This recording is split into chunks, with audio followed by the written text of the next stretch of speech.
서구 사회의 결혼 풍습 가운데 시집 가는 딸에게 어머니가 진주를 선물로 주는 전통이 있다고 그럽니다. 이 진주를 가리켜서 얼어붙은 눈물 이렇게 말하고 있는데, 시집 가는 딸이 시집 가서 오랜 기간 동안 흘려야 될 눈물을 상징한다, 이렇게 볼 수가 있을 겁니다. 근데 보석 가운데는 수많은 보석이 있는데 왜 하필이면 진주일까? 그 많은 보석 가운데 진주인 이유는 진주가 생성되는 과정을 보면 쉽게 이해할 수가 있습니다. 그런데 이 진주는 아무 조개에서나 생성되는 것이 아니고 아비쿨리데라고 하는 조개가 있는데, 이 조개 안에 먼저 모래알이 들어오게 됩니다. 그러면 그 모래알을 감싸기 위해서 낙하라고 하는 물질이 조개 안에서 생성이 됩니다. 그런데 그 물질을 가지고 계속해서 모래알을 갖다가 감싸고 또 감싸고 또 감싸다 보면은 결국 이게 진주가 됩니다. 그래서 낙하가 많이 덮일수록 좋은 진주, 커다란 진주가 되게 되고 값도 더 비싸지게 됩니다. 우리 인생도 마찬가지인 것 같습니다.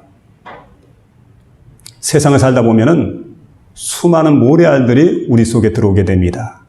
큰 모래알, 작은 모래알. 어떤 때는 질병이라고 하는 모래알이, 어떤 때는 부도라고 하는 모래알이, 어떤 때는 실직이라고 하는 그런 모래알이 우리 안에 들어오게 됩니다. 그런데 이것이 우리를 찌르고 힘들게 하고 고통스럽게 합니다. 그런데 우리는 생각을 해야 됩니다. 모래알 뒤에 있는 진주, 이걸 볼 줄 알아야 되지요. 모래알로 모든 게 끝나는 게 아니고 모래알 뒤에는 아름다운 진주가 있기 때문에 하나님께서 우리를 그냥 모래알 인생으로 살도록 버려두십니다. 고통스럽게 살도록. 우리를 찌르는 그런 아픔이 있습니다. 고통이 있습니다. 그대로 버려두신 이유는 우리가 아름다운 진주로 만들어지기 위해서 하나님께서 그냥 버려두신 것을 볼 수가 있습니다. 오늘 2절 하반절에 보니까 내 하나님 여호와께서 이 40년 동안 광야의 길을 걷게 한 것을 기억하라, 이렇게 말씀해 주고 있습니다. 이스라엘 백성들이 출애굽에서 가데스바네아까지 이르게 됩니다. 그리고 거기서 바라다 보면은 가나안 땅이 훤히 보이게 됩니다. 바로 그 앞에가 미츠페라몬이라고 하는 분화구가 있습니다. 그리고 가나안 땅이 환하게 내려다 보이는 그런 곳인데, 거기에서 그들은 불순종했습니다. 불신앙을 그들은 내보였습니다. 그래서 약속의 땅을 기업으로 주마 하나님 약속했는데 그 약속의 땅을 기업으로 받지 못하고 결국은 광야에서 시체가 되었던 사람들이 엄청나게 많았던 걸 보게 됩니다. 그런데 하나님께서 이번에 그 이스라엘 백성들에게 다시 한번 기회를 주십니다. 광야로 들어가라. 광야에 들어가서 믿음을 훈련합니다. 그 광야에 들어가서 이스라엘 백성들이 순종하는 법을 훈련하게 됩니다. 그리고 약속의 땅을 기업으로 받기에 충분한 영적 근육이 달린 자들로 그들을 만드십니다. 그리고는 이제 때가 될 때 드디어 약속의 땅 가나안으로 들여보내시는 그런 역사가 일어나는 것을 볼 수가 있습니다. 여러분 아신 대로 광야는 바로 어떤 곳입니까? 사막과 같은 곳입니다. 광야는 물이 없습니다. 마실 물이 없는데 놀랍게도 하나님께서 그들에게 물을 주십니다. 광야에는 식물이 자라지 않습니다. 먹을 양식이 없는데 하나님께서는 하늘로부터 만나를 이스라엘 백성들에게 허락해 주셨습니다. 광야에는 낮에는 굉장히 날씨가 덥습니다. 밤에는 날씨가 춥습니다.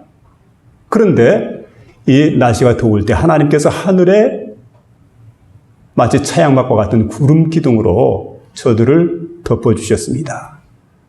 또 밤에는 불기둥으로 그들을 따뜻하게 해주셨습니다. 그리고 40년 동안 저들에게 중요한 것은 광야의 길을 걷는다는 거지요. 그럼 수많은 신발들이 생산돼야 될 터인데 신발을 생산할 만한 장소가 없습니다. 근데 하나님께서는 40년 동안을 그 신발을 신고도 떨어지지 않도록 하나님이 은혜를 베푸셨습니다. 하나님의 세심한 배려가 그곳에 있었습니다.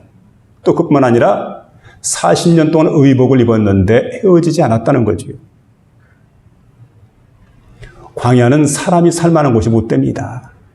광야는 아주 사나운 곳입니다. 이 광야는 주인이 없는 땅입니다. 그런데 하나님께서 이스라엘 백성들을 광야로 들여보내십니다. 왜 광야로 들여보냈을까요? 왜 그곳에 살게 했습니까? 오늘 본문에는 거기에 대한 해답을 우리에게 들려주고 있습니다. 세 가지 계시의 말씀을 듣는 가운데 이 말씀을 통해서 하나님의 음성을 듣게 되는 복된 시간 될 수 있기를 주의 이름으로 부탁을 드립니다. 먼저는 왜 광야로 들여보내셨느냐? 겸손케 하시려고 하나님께서 광야로 이스라엘 백성을 들여보내셨습니다. 신명기 8장에 보니까 교만은 뭘까? 교만은 하나님을 잊어버리는 겁니다. 내가 잘나서 모든 게 잘된 줄 생각하는 것. 이게 바로 교만이에요. 근데 겸손은 뭘까요? 겸손은 모든 것이 하나님의 은혜입니다. 그리고 하나님을 잊어버리지 않는 겁니다. 그리고 영광을 하나님께 돌리고 하나님께 감사하는 것, 이걸 가리켜서 겸손이라고 말하고 있습니다. 오늘 본문 신명기 8장 12절로 13절에 보면 이런 말씀이 있습니다. 자, 내가 먹어서 배부르고 아름다운 집을 짓고 거주하며 또 우양이 번성하며 은금이 증식하며 소유가 다 풍부하게 될 때에 이러죠. 그때가 하나님을 잘 섬기는 때가 아니고 하나님을 잊어버리기 쉬운 때다. 우리는 참 이상합니다. 가난하고 병들면 하나님 떠나고, 그리고 잘 먹고 잘 살면 하나님 잘 섬기는 줄 아는데 거꾸로입니다. 오히려 가난한 사람들, 어려운 사람들이 하나님을 더 잘 섬기게 되는데 모든 게 형통하고 잘 살게 되면 하나님을 떠나게 돼요. 오늘 그걸 우리에게 말씀해 주고 있습니다. 그래서 2절 말씀 보니까 내 하나님 여호와께서 이 40년 동안에 너로 광야의 길을 걷게 한 것을 기억하라.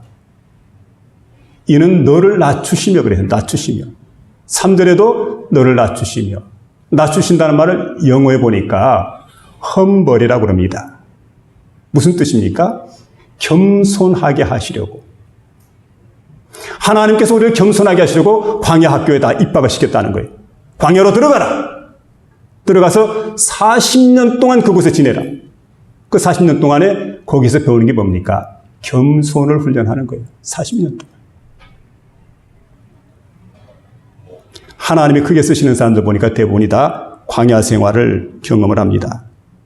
70년대에 한 인기 가수가 있었습니다. 그 당시에 75년도지요. 대마초 사건에 연루가 되어가지고 수많은 사람들이 감옥에 들어갔는데 이분도 감옥에 들어갔습니다. 3개월 동안 징역을 살았습니다. 근데 거기서 한 사형수를 만났답니다. 근데 그가 복음을 전하게 되는데 전하는 복음을 가만히 들어봅니다. 그리고 마음속으로 한번 생각해 보게 되는 겁니다. 그 전까지만 해도 자신은 괜찮은 사람이다. 깨끗한 사람을 생각했는데 이분이 전한 예수님에 대한 복음을 받고 나서 생각해 보니까 자신이 그렇게 흉악한 죄인이라는 거예요. 정말 쓸모없는 죄인이라는 것을 거기서 깨달았다는 거죠. 그리고 얼마나 간절하고 감동적으로 복음을 전하는지 마음속에 그리스도 예수를 영접했습니다. 확실히 예수를 믿는 사람이 되었어요. 그리고 거기서 거듭납니다. 인생의 변화가 일어났습니다. 여러분, 내 마음속에 그리스도 예수가 들어오게 되면 변하여 새 사람이 된다는 사실을 믿으며 살아가시길 바랍니다. 그분도 마찬가지죠. 그 인생의 주인이 그리스도 예수로 바뀌고 난 순간부터 그 인생은 놀랍게도 변화가 일어나기 시작을 합니다. 그리고 그가 감옥에서 출소하고 난 다음에 그는 마음을 다잡고 새로운 삶을 살기 시작하면서 신학교에 들어갑니다. 그리고 목사가 되었습니다. 그리고 미국에 가서 목회를 하게 됐는데 그분이 가수 이종용 씨입니다. 여러분, 이분이 불렀던 노래 가운데 잘 아는 너라는 곡이 있습니다. 낙엽지던 그 숲속에 파란 바닷가에 떨리던 손 잡아주던 너 하는 그런 노래인데 이 노래가 당시에 8개월 동안 계속해서 1위에 머물렀다는 거지요. 엄청나게 인기 있던 그런 때입니다. 그래서 황금 트로피를 받기로 한 그날, 이 사람이 바로 그날 황금 트로피 대신에 손에 수갑을 차고 형무소에 들어갔던 거예요. 얼마나 억울했을까요? 근데 여러분, 그 형무소에 가서 예수님을 만나게 되는 그런 놀라운 역사가 있었고 그의 인생이 새로운 전환점이 되었던 거지요. 이처럼 하나님께서 크게 쓰시기를 원하는 사람들 보면 하나님은 그냥 두지 않습니다. 광야로 내모는 겁니다. 광야로 인도하시는 겁니다. 잘 아시는 모세가 있습니다. 그는 하나님의 종입니다. 그런데 40년 동안 애굽의 왕궁에서 선진 학문을 공부했습니다. 온갖 귀한 학문을 다 공부를 했습니다. 무예까지 출중했습니다. 그리고 동족을 구하려고 하는 그런 마음이 그의 마음속에 있었고 동족을 위해서 헌신하려는 마음이 있었는데 하나님께서 그런 모세를 들어쓰지 않았다는 거죠. 어떻게 했느냐? 광야로 내보냅니다. 그리고 거기에서 40년 동안 훈련을 시킵니다. 그는 그 40년 동안 낮추고 또 낮추셨습니다. 아주 겸손한 사람으로 자신의 힘으로는 무엇이든 할 수 없다고 생각을 합니다. 하나님이 힘 주시지 않으면, 하나님이 능력 주시지 않으면, 하나님이 도우시지 않으면 하나님은 그를 40년 동안 갈고 닦으셨습니다. 그러고 난 다음에 이스라엘 백성의 지도자로 세우셨던 걸 보게 됩니다. 다윗은 어떠했습니까? 어떤 날 사무엘이 다윗을 찾아옵니다. 사무엘은 선지자 아닙니까? 그리고 다윗에게 그 머리 위에다가 기름을 붓게 됩니다. 이 기름 붓는 예식은 제사장이 아닙니다. 선지자가 아닙니다. 그가 왕이 되는 예식입니다. 근데 머리 위에 기름을 부었으면 그 다음에 바로 왕좌에 앉아서 온 세상을 다스리고 통치해야 되는데 그렇지 않습니다. 하나님은 그 다윗을 광야로 내모셨습니다. 광야 생활하도록 해라. 광야에 가니까 사울의 핍박이 시작하는데 견딜 수가 없습니다. 얼마나 고통스럽고 힘드는지 사울이 다윗을 죽이려고 그럽니다.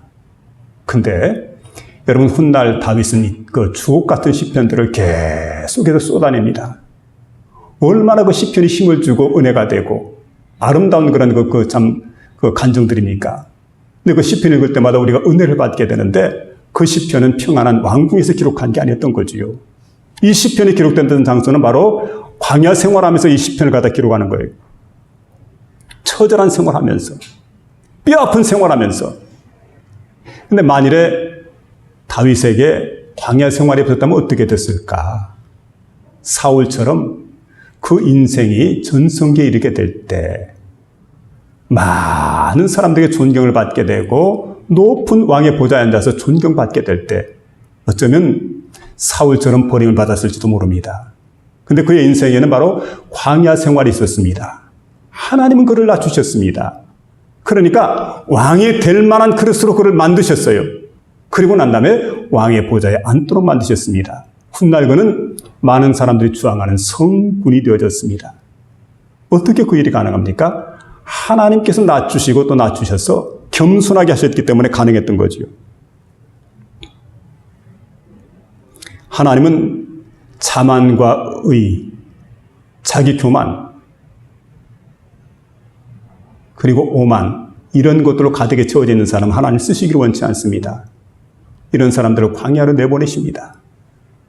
그리고 거기에서 하나님은 갈고 닦고 다듬고, 그렇게 해서 내 힘으로는 살 수가 없구나, 하나님의 은혜가 있어야 살아갈 수 있겠구나, 하나님의 능력으로 살 수 있겠구나, 여러분, 나를 갖다 버리는 겁니다. 그리스도 예수의 사람은 정과 욕을 다 십자가에 못 박아 죽이는 사람입니다. 내 능력이 아닙니다. 내 힘이 아닙니다. 내 고집이 아닙니다.